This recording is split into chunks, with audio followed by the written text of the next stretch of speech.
Nabi Muhammad SAW pernah mendatangi salah satu ulama ternama dunia yakni Abuya Sayyid Muhammad bin Sayyid Alawi Al-Maliki Al-Hasani.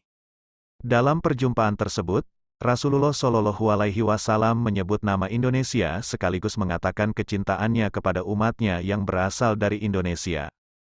Semua berawal ketika Sayyid Muhammad bin Alawi Al-Maliki bersama rombongan ulama lainnya pergi berziarah ke makam Nabi Muhammad SAW di Madinah. Tiba-tiba, beliau mengalami semacam kondisi yang tak biasa. Beliau ternyata mengalami kasyaf yakni terbukanya tabir hati hingga mampu mengetahui kondisi di luar alam indrawi. Dalam peristiwa ini, Sayyid Muhammad bertemu dengan Rasulullah dan berjibun orang di belakangnya. Sayyid Muhammad bin Alawi yang merasakan peristiwa tersebut bertanya, "Wahai Rasulullah, siapakah orang-orang yang berkerumun di belakang itu?" Rasulullah menjawab, "Mereka adalah umat yang sangat mencintaiku dan aku juga sangat mencintai mereka."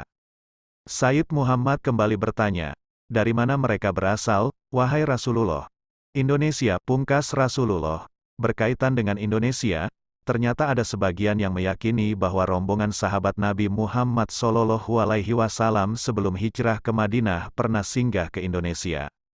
Dikutip Bondowoso.com dari kanal YouTube Islam Populer, berdasarkan data World Population Review, Islam menduduki posisi sebagai kepercayaan dengan pertumbuhan terbesar di dunia. Kesuksesan ini tentu tak lepas dari peran Rasulullah dan para sahabat saat hijrah di masa lalu. Selama ini yang kita tahu jika hijrah Nabi hanya berpusat di wilayah Arab. Tapi siapa sangka jika perjalanan hijrah pertama rombongan Rasulullah justru membawanya ke Indonesia, hingga salah satu sahabat pun dimakamkan di Nusantara. Wilayah kekuasaan Islam yang dulunya sempit, perlahan mulai melebar dengan sangat luas. Sejak saat itu pula Rasulullah SAW merencanakan agar para sahabat mulai hijrah ke Madinah. Hijrah dilaksanakan setelah terlaksananya Baiat Aqobah kedua. Tak menunggu waktu lama, para sahabat mulai menyiapkan bekalnya. Ada yang nekat langsung berangkat, namun ada juga yang tetap santai dan menunggu keputusan Rasulullah dulu agar mereka bisa berangkat bersama. Meski para sahabat merasa senang dengan melebarnya agama Allah Subhanahu wa Ta'ala, namun hijrah tak semudah membalikkan telapak tangan. Ada banyak risiko yang harus mereka tanggung, karena saat itu ajaran Islam banyak ditentang keras oleh kafir Quraisy. Beberapa kelompok sahabat Nabi akhirnya memutuskan pergi secara diam-diam, namun ada juga dengan gagah berani pergi secara terang-terangan. Saat itu, Rasulullah SAW belum memutuskan hijrah karena masih menunggu izin dari Allah Subhanahu wa Ta'ala. Sebagai sahabat, Abu Bakar tetap bersiap-siap untuk hijrah jika Rasulullah memintanya ikut mendampinginya. Kabar hijrah Rasulullah ke Madinah terdengar di telinga kaum Quraisy. Kebencian mereka ternyata tak bisa dibendung. Mereka panik karena kehadiran Islam dan Rasulullah adalah ancaman bagi kelompok mereka. Akhirnya, para pembesar kaum Quraisy mulai berembuk dan mencari cara agar kejadian tersebut tidak terjadi. Dalam kitab Rahikul Mahtum, Syekh Syafiur Rahman menyebutkan jika ide membunuh Rasulullah dipelopori Abu Jahal. Menurutnya setiap suku mengirimkan seorang pemuda yang gagah perkasa dilengkapi pedang tajam. Setidaknya ada 11 pemuda yang siap melaksanakan tugas menghabisi nyawa Rasulullah SAW. Namun, rencana mereka diketahui malaikat Jibril, kemudian malaikat Jibril melaporkan rencana busuk tersebut kepada Rasulullah. Para pemuda itu berencana menghabisi nyawa Rasulullah SAW saat beliau sedang terlelap dalam tidurnya. Strategi jitu Rasulullah saat itu memerintahkan Ali bin Abi Thalib untuk menggantikannya di tempat tidur dengan posisi tertutupi selimut. Sementara Rasulullah diam-diam menerobos pasukan pemuda tersebut dan terbebas dari pandangan mereka. Nabi Muhammad SAW dan sahabatnya memang tak kapok meski selalu dihantam masalah.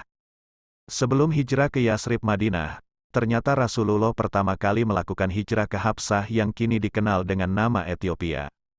Yang cukup mengejutkan, ketika berada di Habsah ternyata rombongan Nabi para sahabat sempat melakukan perjalanan ke Indonesia. Melalui kota pelabuhan Barus yang terletak di pesisir barat Sumatera, kedatangan sahabat Nabi ke Barus inilah menjadi awal mula masuknya Islam ke Nusantara.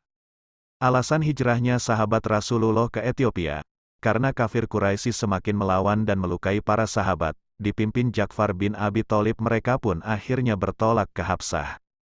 Ada beberapa titik yang ingin disinggahi oleh para sahabat. Mereka pernah berkunjung ke China. Tapi sebelum sampai, para sahabat singgah dulu beberapa waktu di kota Barus. Di sana secara perlahan mereka aktif menyebarkan risalah Islam hingga menyebar ke Aceh, Pulau Jawa, hingga ujung Papua. Bahkan, dakwah para sahabat ini sampai ke negara ASEAN seperti Malaysia, Brunei Darussalam, Filipina, dan Thailand Selatan. Menurut Ustadz Adi Hidayat, fakta ini baru terungkap karena banyak orientalis yang berupaya menyembunyikannya. Agar penyebaran agama Islam bisa terhenti serta bisa leluasa merekayasa sejarah Islam di Indonesia. Habib Bahrudin dalam kitab Asmatkan Kishatut Dakwah fi Arahbiliyah, menjelaskan jika sosok berjasa yang juga sahabat Nabi dan menyebar Islam di Nusantara adalah Abdurrahman bin Muas bin Jabal dan putranya Syekh Mahmud dan Syekh Ismail. Mereka bahkan dimakamkan di Barus, Sumatera Utara, pada tahun 625 Masehi atau bertepatan 10 tahun setelah rombongan Nabi pertama kali hijrah ke Habsah. Makam sahabat Nabi Syekh Mahmud bin Abdurrahman bin Muas bin Jabal terletak di atas bukit dan sering dikunjungi oleh warga untuk berziarah. Makam dengan panjang 8 meter ini memiliki batu nisan bertuliskan hadis-hadis Rasulullah Shallallahu Alaihi Wasallam. Wallahu alam.